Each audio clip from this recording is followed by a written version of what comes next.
Marriage is ordained and instituted by God. That is to say that marriage is not something that just springs up arbitrarily out of social conventions or human taboos. Marriage is not invented by men. Marriage is ordained and instituted by God.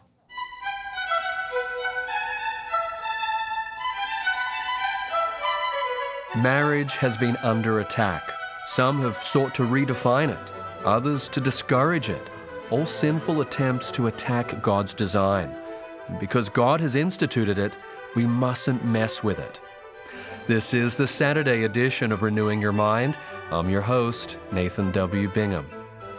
Over the coming Saturdays, we'll work through a series from R.C. Sproul simply titled The Intimate Marriage. In this 6-part series, Dr. Sproul affirms the Bible's teaching on marriage and takes a practical, pastoral look at the most intimate of human relationships. You can own this series on DVD and have lifetime digital access to the messages and study guide when you give a donation of any amount at renewingyourmind.org before midnight tonight. With so much confusion surrounding the topic of marriage, what exactly is Christian marriage? Here's Dr. Sproul. Just last week, I went to a wedding, and it was one of the most interesting weddings I've ever attended. There were over 500 people there. The bride was gorgeous. But the thing that grabbed my attention at this particular wedding ceremony was the creativity of the wedding ceremony. The wedding lasted over an hour, and the bride and the groom had brainstormed together with the pastor in order to insert new and different and exciting elements into the wedding service. And I enjoyed those. But right in the middle of the ceremony, they inserted portions of the traditional classic wedding ceremony. And I noticed that when I began to hear the words from that traditional ceremony, that my attention perked up and I was moved. And I thought to myself, there's just no way to improve on this. This is so beautiful. Those words are so meaningful. Why can't we just stay with the traditional service? And then I thought, well, I'm probably just old-fashioned, one of these fuddy-duddy ministers and so on. And I thought maybe the reason I like that traditional service so much is because I've heard it so many times. Most people only really hear it once when they get married or when they're participating in somebody else's wedding. But when you're a clergyman, you have the benefit of doing it over and over and over again so that the words now become sharp in their definition. And as I thought of that traditional wedding ceremony, I realized that a great deal of thought and care had been filled in each word. And so we have a tradition that has developed in this wedding service. I think most of us have seen the movie or the Broadway play, Fiddler on the Roof. How many of you have seen that, okay? I particularly like the movie version of it where we have the story of that venerable Russian Jewish patriarch, Reptevia. His whole life revolves around his daughters. Oh, how he loves his daughters. And he looks forward to their future. He plans for their future, and he gets involved with the matchmaker in the village who is supposed to establish mates and the match for his daughters. But suddenly, the girls, one at a time, come to their father, and they say, "Papa, but we don't love that man that the matchmaker has chosen. I love the tailor, or I love the butcher, or whatever." And these girls begin to pull at the heartstrings of their father, one by one, and they say, "Papa, please let me marry the man that I love." And poor Reptevia, he's torn apart by this. Because on the one hand, he wants to make his daughters happy. But on the other hand, he wants to maintain his allegiance to the traditions. And so when he struggles with his daughters, say, "No, you can't marry the tailor," or whoever, the daughter says, "Well, why not?" And he said, "It's the tradition." And he thought that was explanation enough. You can't do it, it's the tradition. But then they asked the next question. "But Papa, Why is it the tradition? And Rep Tevye scratches his head and he says, why is it the tradition? It's the tradition. That's all. That's what my father did. That's what my grandfather did. That's what his father before him did. It's the tradition. But he couldn't give a reason for the establishing of the tradition in the first place. And there was the crisis. They had a tradition that was hanging in midair. It was precarious. What was the title of the movie? Fiddler on the Roof. What in the world did a fiddler on the roof have to do with this story of this old man and his daughters who wanted to get married? Remember at the opening scene in the movie, as the soundtrack gets moving, and we see this little man dancing and playing his fiddle on a steeply pitched roof. That's the symbol for the entire movie. The message is contained right in that, because here is a man dancing and fiddling on a steeply pitched roof in a position that is highly precarious. At any second, we expect that fiddler to slip and to slide down the roof and crash into the ground. And the whole point of that image is this, that a tradition that is not understood, a tradition that is empty of its roots, is as precarious as a man trying to dance and fiddle on a roof like that. Sooner or later, it will fall and it will be destroyed. Now, the Christian has to ask this question, why do we have a traditional order for marriage? Why do we have marriage at all?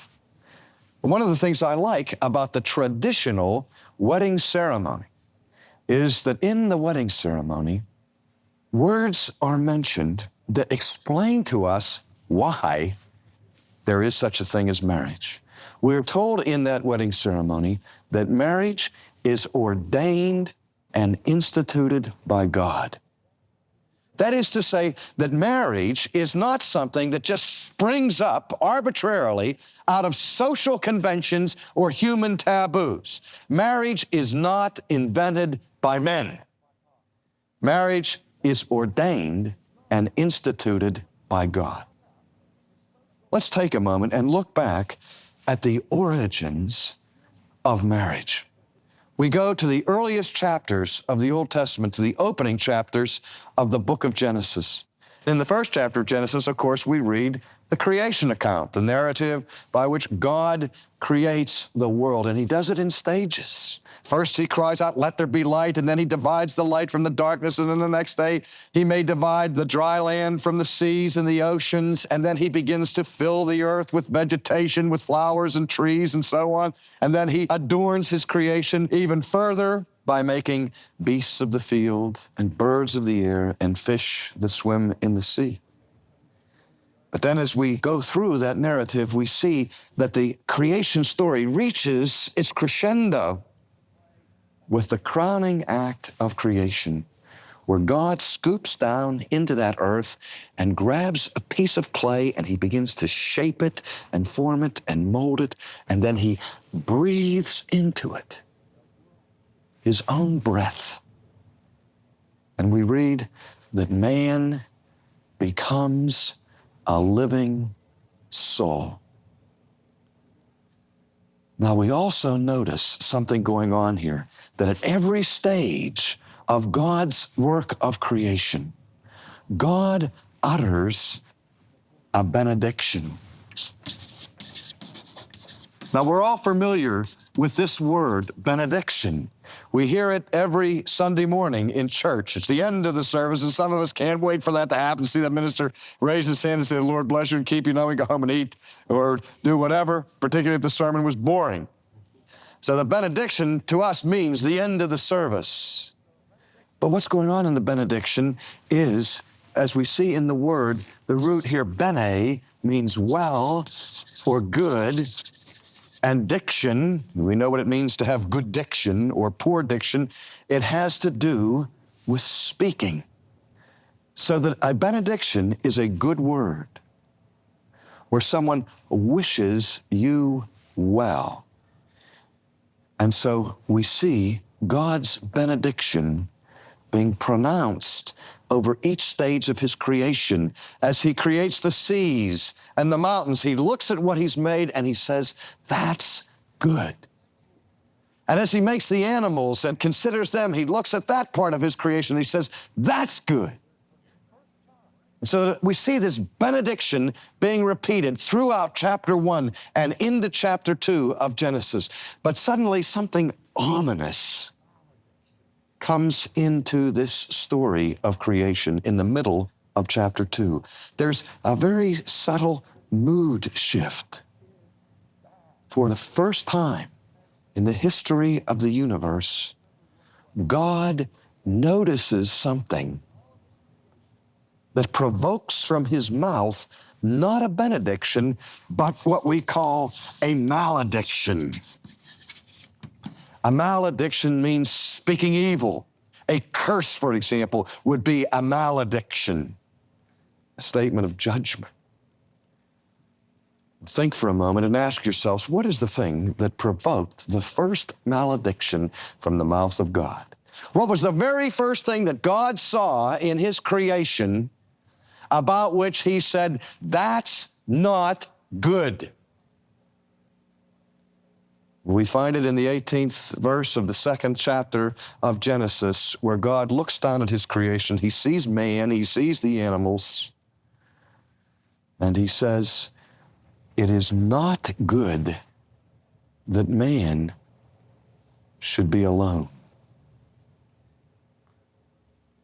His first malediction is directed against the situation of human loneliness. And so we ask, why marriage? God provides an answer to human loneliness. I remember the Danish philosopher Søren Kierkegaard, who wrote frequently about the pain of human experience. And Kierkegaard said that there's a time for solitude. There's a time when each person needs to get alone, to be by himself, to collect and gather his thoughts, to reflect, to meditate. We remember how Jesus himself from time to time found it necessary to withdraw from the multitudes and the groups and just get away by himself. And so solitude is something we need, but we don't want it in large doses. At the same time as we need those moments where we have our own space and we can be by ourselves and think, still, the worst punishment that we can conceive of giving people who are incarcerated, apart from physical torture and so on, is to consign them to solitary confinement, cutting them off from all human fellowship and the warmth of companionship with another person. And I think it's also true, as we see in creation, that God creates man and woman as sexual creatures. Male and female created he them, so that there was a certain attraction between the male and the female, a certain complementing of each own individual humanity found in a relationship of intimacy between two people, a man and a woman. And so there, in the garden, God, as a special act of creation, makes the woman. She's not an afterthought. She's not inferior in dignity to her husband. In fact, there's something special about the creation of the woman. When God sees that it's not good for man to be alone, God brings all of the animals and parades them past Adam. And Adam is looking for a helpmate. Adam is looking for a partner. And he sees the kangaroo hopping by and he says, it's not what I had in mind, right? And then God brings this beautifully well-groomed German shepherd. And Adam looked at that and he said, wow, He said, that is a magnificent animal. I can see how that dog could bring my slippers to me in the morning. And on a cold night, I could snuggle up against him. We would call it a one-dog night. And if it's really cold, I could have a couple more, call it a three-dog night. He said, but it's still just not quite what I was looking at. So then God brings this Palomino pony riding down the street, and Adam says, now that's interesting. I can ride on that one, save me a lot of labor. It can pull my plow, get me from one town to the next. That would be a tremendous labor-saving device. But God, I don't want to be picky, but it's still not what I had in mind. And so God said, all right, you don't like anything here. I'm going to put you to sleep. And God puts him to sleep. And while Adam is experiencing the first anesthetic, okay, he has open chest thoracic surgery. And God takes from his side a rib, and he fashions that and creates a woman. And then Adam awakens. And he looks at this special act of creation. And I don't know what his exact words are, but I think they went something like, he saw her, and he said, whoo, whoo, whoo. He said, whoa, whoo, man.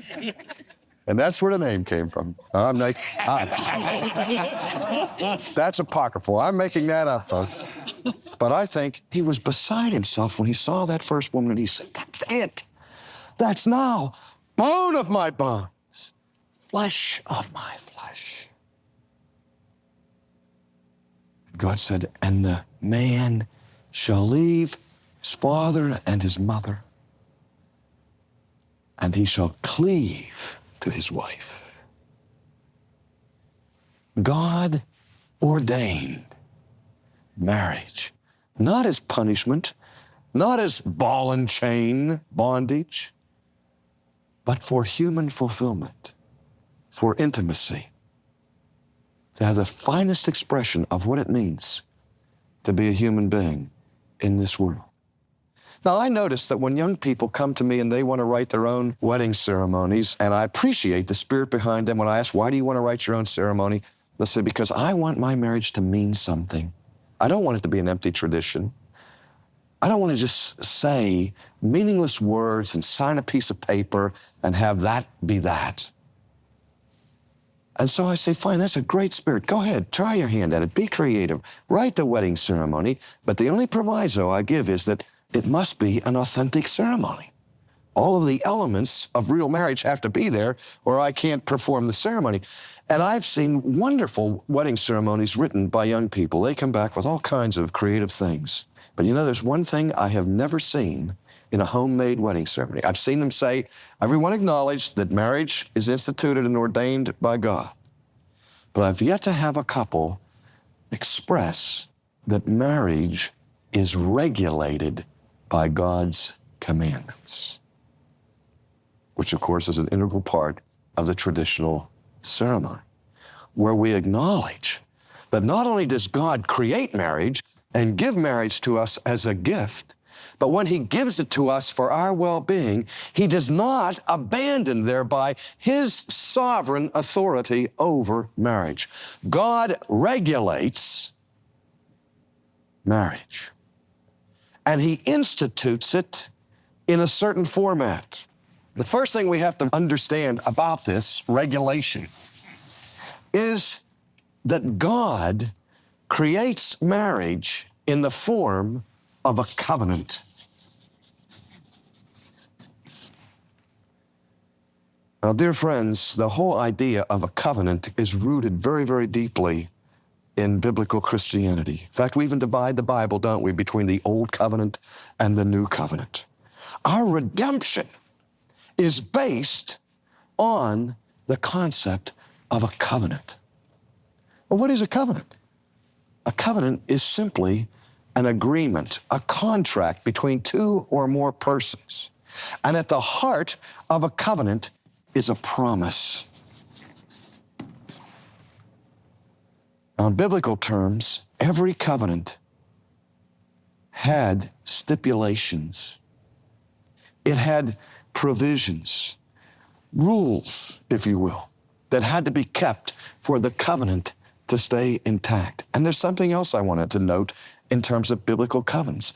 In the Bible, there was no such thing as a private covenant. A covenant was something that was undertaken in the presence of witnesses. How many times have you heard young people say, why do I have to go through a marriage ceremony? Say a few words, sign a piece of paper, what difference does it make? Why can't I just have an agreement with my girlfriend? Well, friends, it's one thing for a man to whisper into the ears of a woman in the back seat of an automobile where nobody hears it, where nobody is going to call him into account for what he has promised, and to stand up in a church or in City Hall where in front of your parents, in front of your friends, in front of the civil authorities, and in front of the ecclesiastical authorities, in front of every authority structure in your life, you stand there and publicly, before God and these witnesses, make a promise. You take vows, sacred vows, holy vows,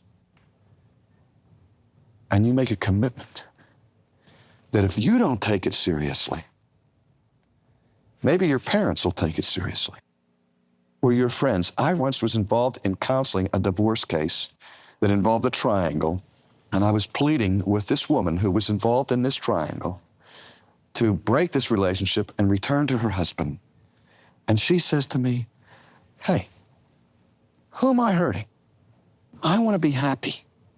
This is just between my husband and me and my lover. The church doesn't need to be involved with it. And I showed her my appointment book, and she couldn't believe it, that I had spoken to and made appointments with 28 people who were directly affected by this relationship. I had to meet with both parents, both sets of parents, the children, the next door neighbor, the friends, uncles and aunts, employers who were all upset about the sea of devastation that was going on with one broken marriage. And in those cases, this woman's friends cared enough about her, her church cared enough about her to get involved. But she wanted it to be a private matter. But covenants aren't private. And we need to understand that there's a big difference between whispering something privately and signing a piece of paper and doing it formally, in ceremony, at a significant moment and a significant occasion where we mark that moment and we make that sacred vow. Then you see, we have a covenant. I say that marriage is the most precious of all human institutions we have. It's also the most dangerous. It's dangerous because it's into our marriage that we pour our greatest and deepest feelings of expectations. That's where our emotions are on the line. That's where we can achieve the greatest happiness, but it's also where we can achieve the greatest disappointments, the most frustration, and the most pain. That's why if I am going to enter into a relationship where there's that much at stake, I need something more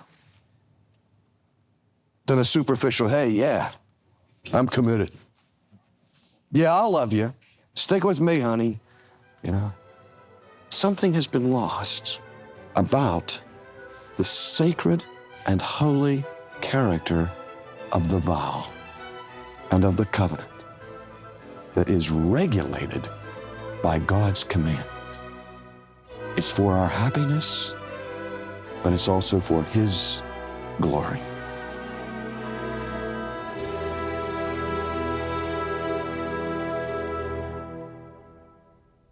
That was R.C. Sproul on this Saturday edition of Renewing Your Mind. There is so much confusion and distortion when it comes to marriage, not to mention gender and sexuality. It's why it's so important that as believers, we know what we believe, why we believe it, how to live it, and how to share it. and we want to pass on that faith to the next generation. You can better understand what God's Word says about marriage when you request this series with a donation of any amount at renewingyourmind.org. Your support will help the development and distribution of new discipleship resources to help strengthen Christians for the raging battles of today. Give your gift before midnight tonight at renewingyourmind.org or by using the link in the podcast show notes, and we'll send you the DVD set and unlock streaming access in the free Ligonier app. You'll also have access to the study guide in the app as well. So give your gift while there's still time, and thank you for taking truth to the nations and to the next generation. Marriage can teach us a lot about God's covenantal relationship with His people. And that's what R.C. Sproul will consider next Saturday here on Renewing Your Mind.